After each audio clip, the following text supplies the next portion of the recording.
What's up, guys? Evan Jarvis here. In this video, you are going to learn why most people who think they are playing great poker are really just gambling, why it's counter to our DNA to be great at poker, and more for our newest Team Grips pro, Alex Fitzgerald. With that being said, let's get stacking. So let's get right into the work. If you've never done a lesson with me before, take note, they're not passive.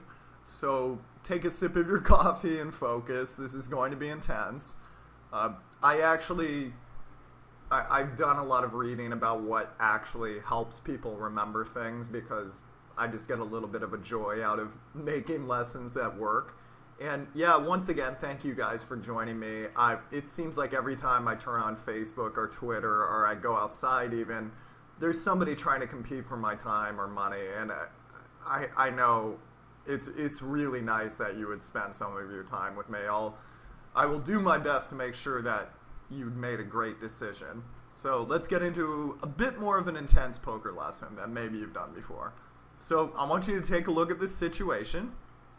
You're in a $50 online tournament, about the equivalent of a 150 live, if you're trying to correlate the strategies. This person has been fairly active so far, and you have Queen Jack of Clubs on the button. You're facing an open from under the gun +2. Now here, and I'm going to let you look at it one more time. So you have, let's see, you're about 40 big blinds deep effective with this gentleman. He's been very active. Now, do you want to fold, call, or raise to a certain amount?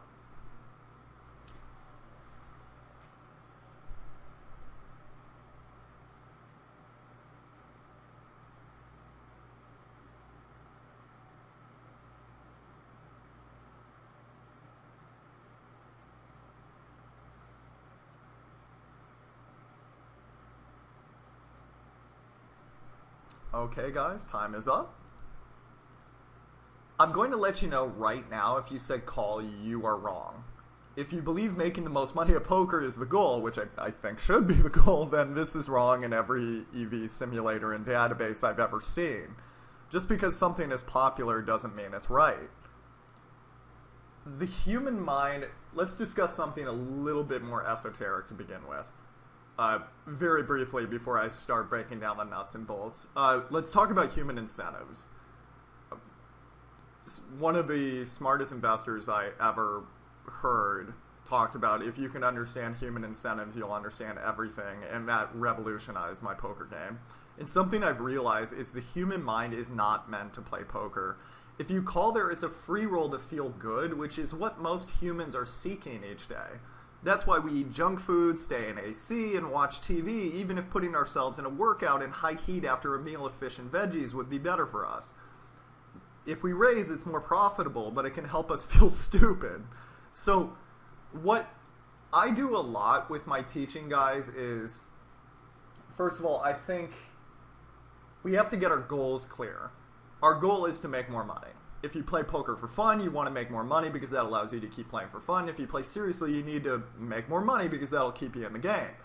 Now, what makes you the most money doesn't tend to be the most beautiful poker in the world.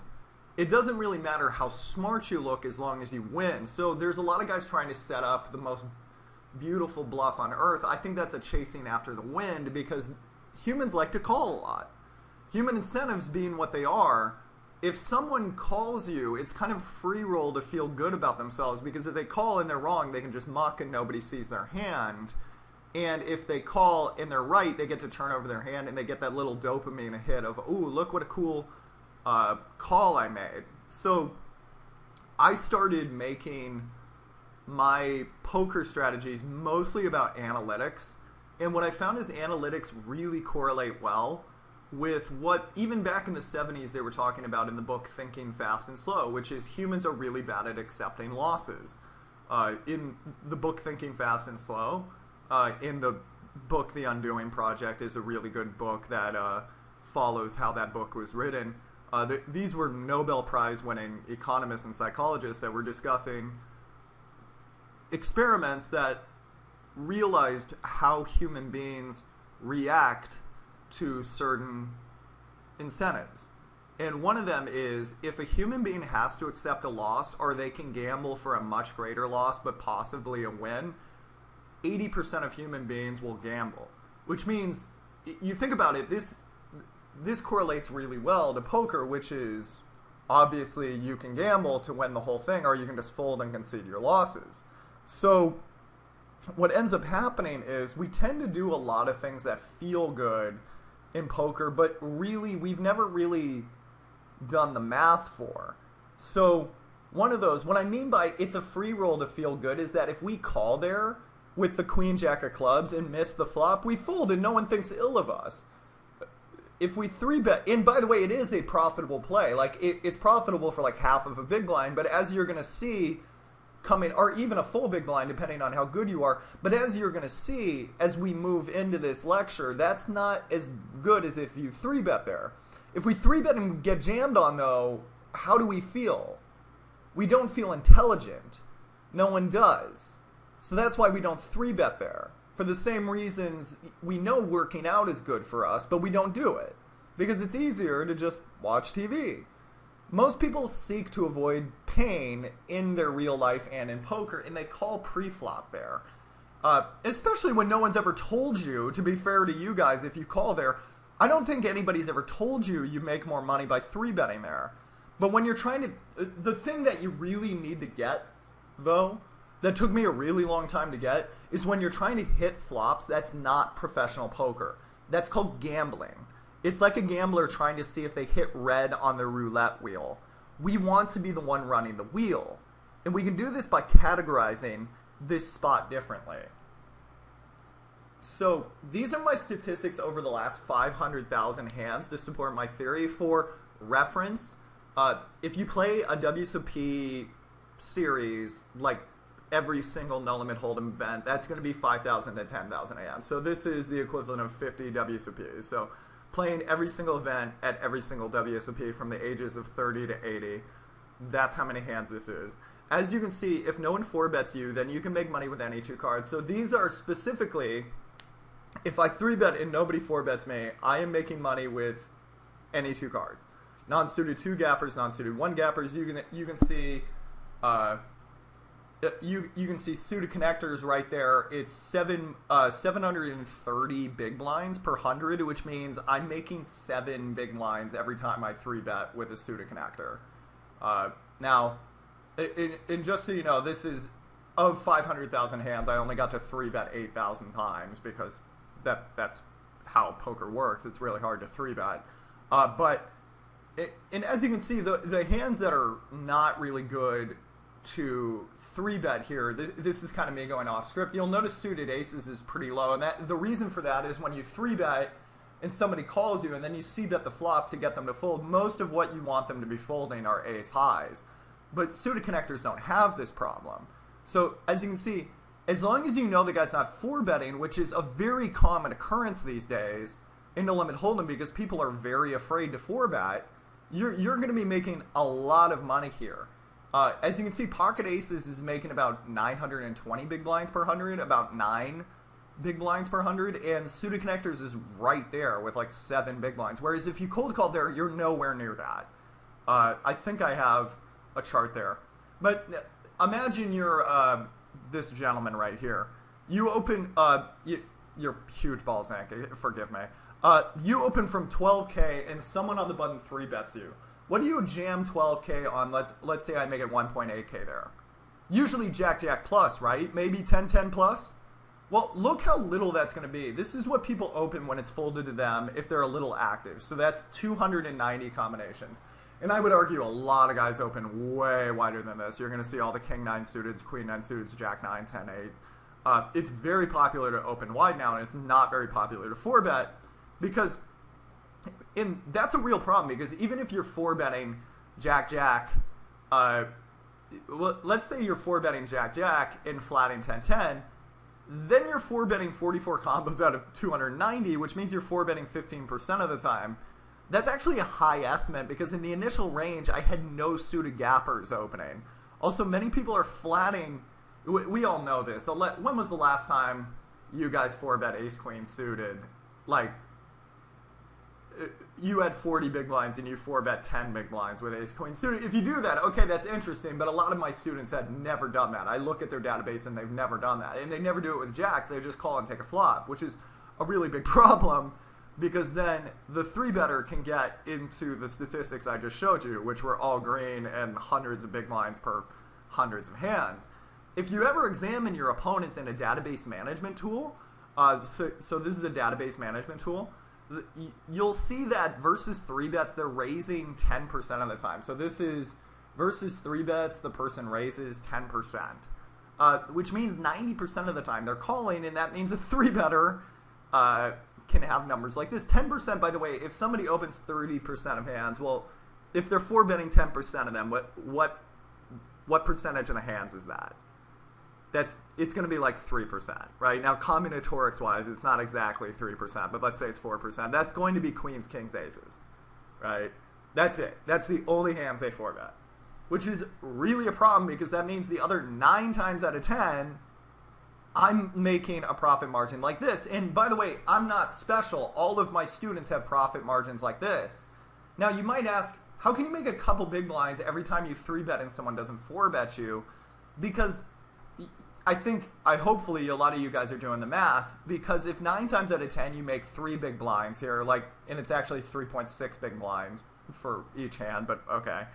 Because if 9 times out of 10 you make 3 big blinds, and then 1 time out of 10 you lose 9 big blinds, you lose your 3-bet, you can do the math. You'll still be ahead at the end of those 10 trials because you'll have 27 big blinds you made from 9 times, and then you only lost 9 the one time it didn't work. And whereas, okay, when I'm analyzing poker players I teach, I see a lot of stuff like this.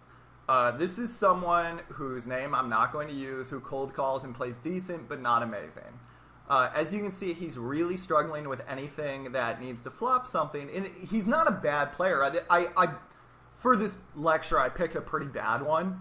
But he's a good player, but the problem is, as you can see, he's really struggling with anything that needs to flop something because there's a ton of variance involved in poker when you're relying for cards to come your way. Because, as you all know, cards don't always come your way. Now, 1 second here, everybody. Okay, just making sure. That's because he's gambling on hitting the flop, and no one hits the flop that much in No Limit Hold'em. Sorry, I was just making sure that something was working. Had to get the next slide up. You get these numbers, okay. So here we have these numbers again. You get these numbers not because I'm a good player or anything. I'm just using my database because it's the most ethical thing to do. I don't think I should be showing you my students' databases. This is not the totality of my database, but like the last 500,000 hands. So you get these numbers because No Limit Hold'em was not created by anyone in a lab. It's not a balanced game. Texas rogue gamblers played it because it was fun, and that's the end of it. It is an unbalanced game. So if you ever play a video game, those are usually put together by development teams of hundreds of people, and like 20 of them are working on making sure the game is perfectly balanced. No Limit Hold'em is the largest, richest strategy game in the world, and it was put together by road gamblers. This is how it started. 9 guys wanted to play 7-card stud. They realized they did not have enough. They did not have enough cards in a 52-card deck to play 7-card stud, and somebody said, "Why don't we just put the same 5 cards in the middle for everyone?" And that was Texas Hold'em. It is a very unbalanced, broken game, and if you know that, you can exploit it. Case in point. This was the range we had, our villain opening, which I think is fair. Aggressive players open way wider than this most of the time. Jack-9 suited down to 7-5 suited, and Jack-8 suited, King-8 suited. But let's be conservative, just to be safe. Then let's say they 4-bet only Queen, Queen, King, King, Ace, Ace, and Ace, King. Everything else they flat us with. That's a very strong range. It has Jack, Jack in its flopping range. So, like, I'm giving this guy this flopping range, which is absurdly strong, because now it has Jacks, 10s, 9s. But anyway. Well, if he takes this range to the flop, as he will most of the time, because no one folds to 3-bets, then he's not going to flop anything 45% of the time. For those of you who have never seen Flopzilla before, what this shows you is a combination counter. there's a check mark next to each part of his range that hit the flop. So I put a little check mark next to everything I wanted to count together and add together. So I just put a check mark next to every pair, every draw. Now, what you'll notice is down here, this shows me all those combos put together, and it says he's going to hit those hands 55% of the time on all the flops, which means he has no pair, no draw 45% of the time. Guys, how often does a 3/4 pot size bet need to work? It needs to work 43% of the time.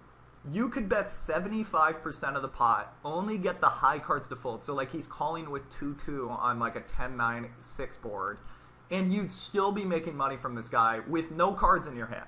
Like literally, you look down at your cards and you realize there was a misprint with the dealer, and there's nothing on your cards. Now, I don't know about you, but this is where I want to be in No Limit Hold'em. If I have to hit cards to win, I don't like relying on that. Because as we all know, there are times you just don't hit cards in No Limit Hold'em. Now, if I don't need cards to win, I'm going to have a job for the rest of my life. Or if I'm playing for fun, I'm going to be able to let other people play for my fun and maybe put a couple bucks back in my pocket for the rest of my life. Now, that is how a hustler does it, in my opinion. It is the biggest sucker bet in the world there for this guy to call you out of position and see if he hits the flop, in my opinion. Now, let me get rid of like most of these combos, because like King Queen is like 10, 12 combos. Just so you guys know how this works, there's 12 unsuited combos of like the offsuit hands. So like Ace Queen suited and Ace Queen, like that would be 16 combos together. If I got rid of Ace Queen, that's 12 combos. If I got rid of Ace Queen suited, that would be 4 combos. So most of the combos are not these suited hands because there's only 4 of each one. It's these ones. So I got rid of these just for the sake of the argument. Even if you get rid of all the garbage broadways, he still misses 38.5% of the time. If a half pot bet folds his high cards, then you're making money because that only needs to work 33% of the time. But guys, when you play cards, the average guy, I told you this guy was really aggressive. A really aggressive player, is he opening only these hands? No, he's opening like his 10-8 suited, and his 10-7 suited, and his 8-5 suited, and his Jack-10 offsuit. Even sometimes, I had a guy who was repopping all the time in Montreal because I saw him just opening like Queen-9 offsuit and stuff like that. And the truth is, if they're just going to call you out of position, that's the biggest sucker bet in the world. And I have no idea why people do it, because as you can see, the numbers are pretty bad if the guy calls you out of position, just because he's going to miss the board most of the time. And most guys, now if they're check raising the flop or donk leading into you, that's a different story, but 99% of these guys are not doing that. So anyway, so if you got this wrong, why did you get it wrong? It's because no one ever taught you how to think about the game.